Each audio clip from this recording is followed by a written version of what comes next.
If you live in an apartment, storing 30 days of food can sound almost impossible. You open your kitchen cabinets and they are already full. Your pantry, if you even have one, might be nothing more than 2 narrow shelves.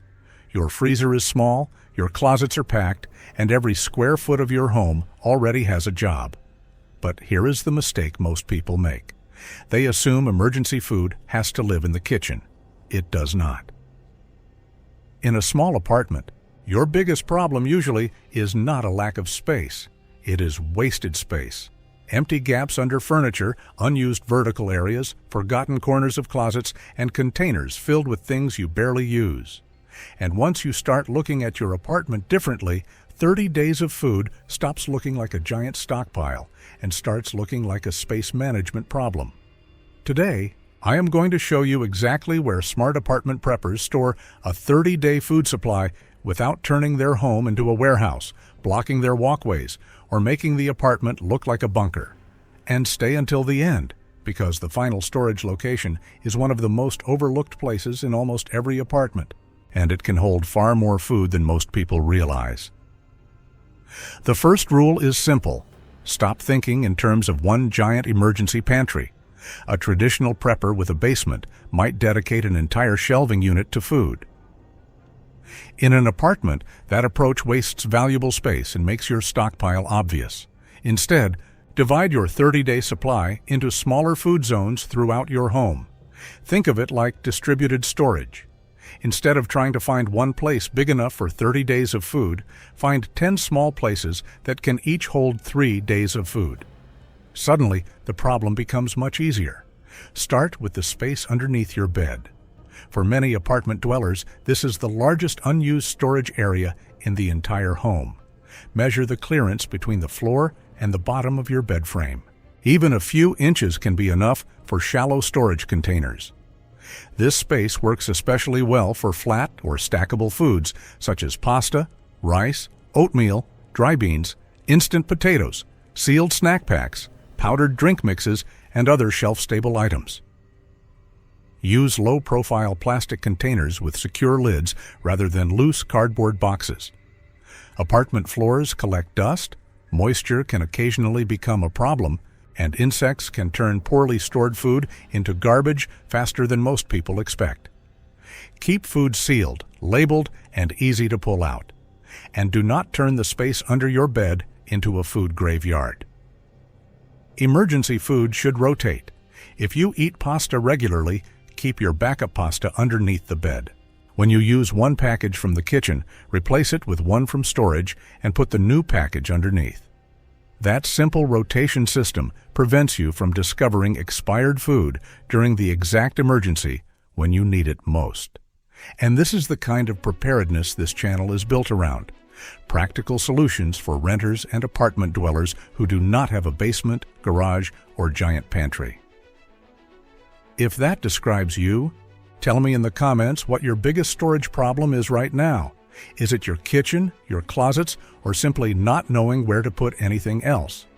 And if this first idea already gave you a place you had overlooked, hit like and subscribe, because we are going to keep finding space that most apartment dwellers never realize they have. The next hidden zone is above your clothes. Look at the top of your closet. In many apartments, there may be 12, 18, or even 24 inches of unused vertical space between the closet shelf and the ceiling. That space is perfect for lightweight food. Think cereal, crackers, dehydrated foods, instant meals, paper products, powdered milk, drink mixes, and lightweight containers of snacks. Avoid putting extremely heavy boxes above your head. The goal is to use vertical space intelligently, not create a falling hazard. If your closet already has a shelf, use stackable bins. If it does not, renter-friendly tension shelving or removable organizing systems may help you reclaim that dead space without permanently modifying the apartment. But what if the top of your closet is already full? Then look behind the clothes. Most closets are deeper than the clothing hanging inside them. Push your hanging clothes gently forward and look at the back wall. You may discover several inches of unused depth. That area can sometimes hold narrow shelves, thin bins, or rows of compact food containers. Canned food can work here, but weight matters. 20 or 30 cans become surprisingly heavy, so keep them on sturdy surfaces close to the floor rather than balancing them on lightweight shelves. This is one reason smart apartment prepping is not about buying hundreds of cans at once. You want a balanced 30-day supply built around foods that store efficiently. Rice stores more calories in less space than many canned meals. Pasta stacks well. Peanut butter is compact and calorie-dense. Oatmeal is lightweight. Tuna or chicken pouches often use less space than cans. Every inch matters. And there is probably another long strip of unused space just a few feet from where you sleep or sit every day. Check underneath your couch. Depending on the furniture, shallow bins can hold several days of backup food while remaining completely invisible during normal daily life. This is especially useful if you have roommates, children, guests, or simply do not want emergency supplies stacked around your living room. But remember one important rule. Do not store food where temperatures become extreme. Avoid locations next to heaters, radiators, hot pipes, or areas that receive intense direct sunlight for hours every day. Shelf-stable does not mean indestructible. Heat can shorten the storage life of food, especially oils, chocolate, nuts, and other products containing fats. Here is another place people usually overlook because they think it is already full: the kitchen itself. Most people look at a packed cabinet and assume there is no more room. But look at the vertical gaps between shelves. If one shelf is 12 inches tall and the food sitting on it is only 6 inches tall, half the space is being wasted. Small shelf risers can instantly create another level. You can stack cans in 2 layers. You can place packets underneath and boxes above. You can separate daily use food from emergency reserves without needing another cabinet.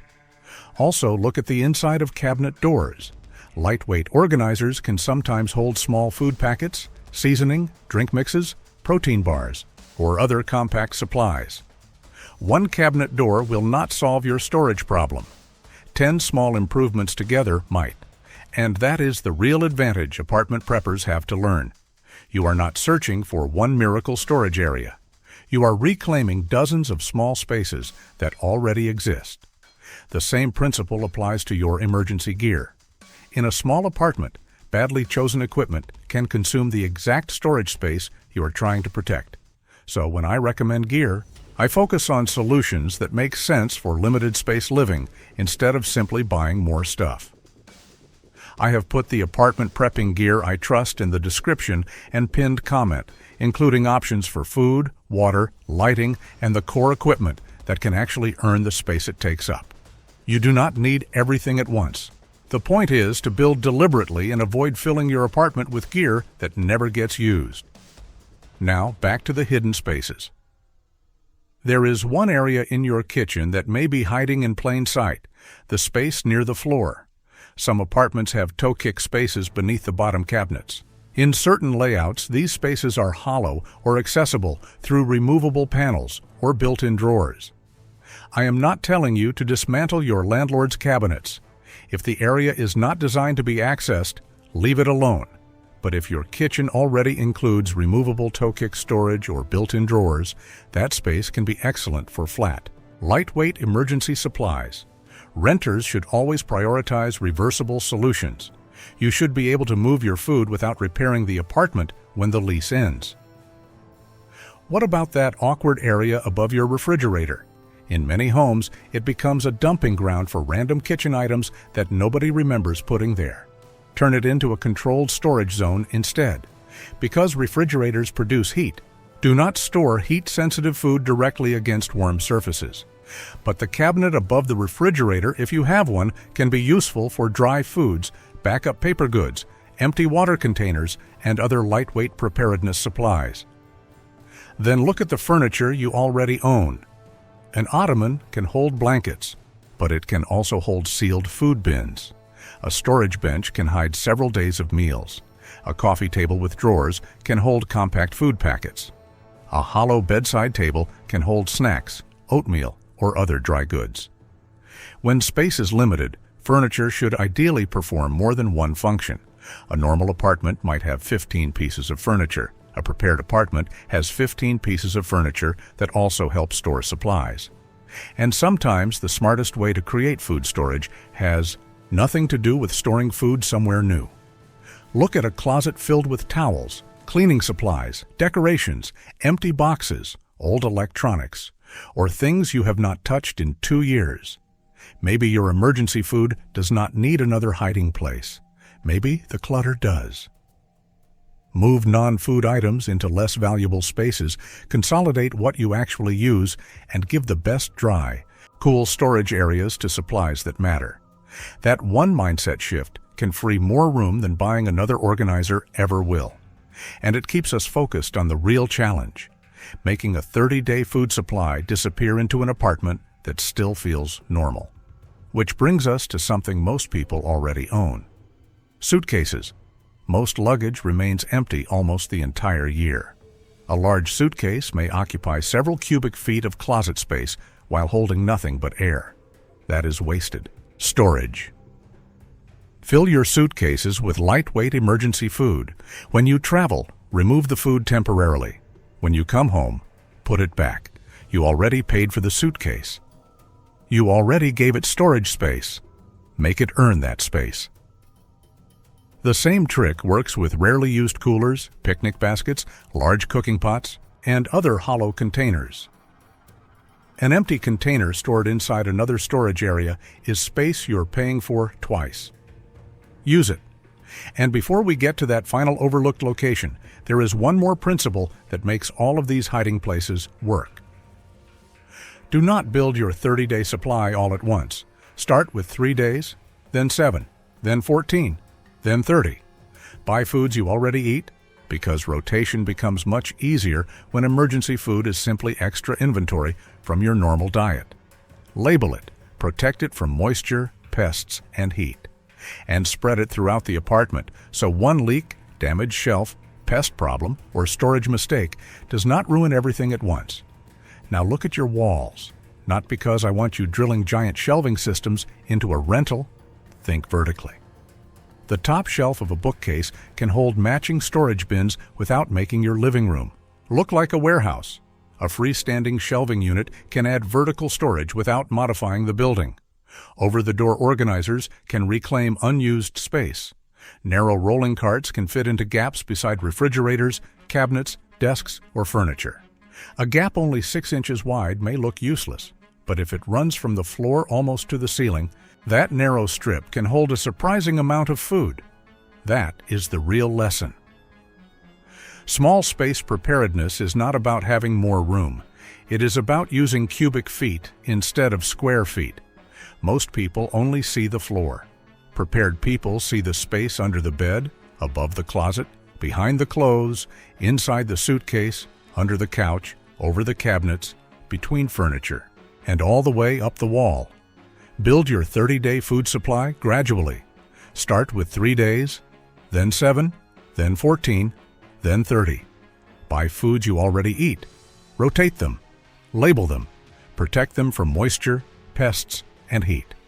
And spread them throughout your apartment so one broken shelf, one leak, or one damaged storage area does not destroy your entire supply. You do not need a basement. You do not need a garage. You do not need a suburban house with a giant pantry. You need a plan. Because when stores are empty, deliveries stop, elevators fail, or leaving your building becomes difficult. Nobody cares how many square feet your apartment has. What matters is whether you prepared before the problem arrived. Look around your apartment today and identify just 3 wasted spaces. Fill one this week, fill another next week. Keep going until 30 days of food is no longer something you hope you can store. It is simply part of your home. And if you want to start building your apartment emergency setup, check the links in the description and pinned comment. I have organized the survival solutions I trust so you can begin with what matters most instead of wasting money guessing. Preparedness does not require a huge house. Sometimes it just requires seeing your small apartment differently.